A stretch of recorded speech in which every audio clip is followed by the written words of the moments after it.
Alright. So in cases wherein it's not an epimer again, or not an enantiomer, because these are both of D configuration, these two are diastereomers. Now another isomerism is anomerism, and this would only apply to cyclic forms. So what is an anomer? Better ask, what is an anomeric carbon?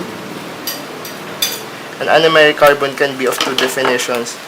It could be, first, this is the carbon participating in the bridge, such as this one, and it is also the original functional carbon. Alright? Or it could also be the carbon with the two oxygen atoms bonded to it. Let's interpret that this carbon here only has one hydroxyl group. This one only one hydroxyl or one oxygen, one. But this one, carbon number 1, is bonded to how many? 1, 2. So that's a definition number 3. And then it is also the one forming the bridge, but it's also originally the functional carbon. Functional carbon meaning this used to be the formyl carbon, then it became the one that is anomeric. And now, when it became a ring, it faced upwards. This is where anomerism comes.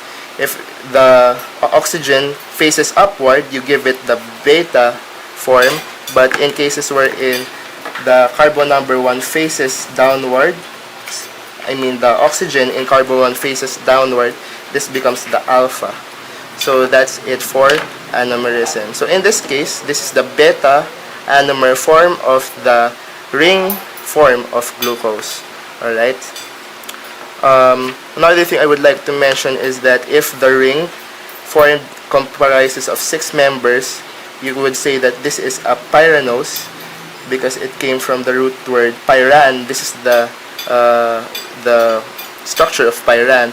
But in cases wherein, for example, we have 5 members, such as this 1, 2, 3, 4, 5, you would call this a furanose, owing to the word furan, which is the 5-membered ring with one of the carbons replaced by oxygen.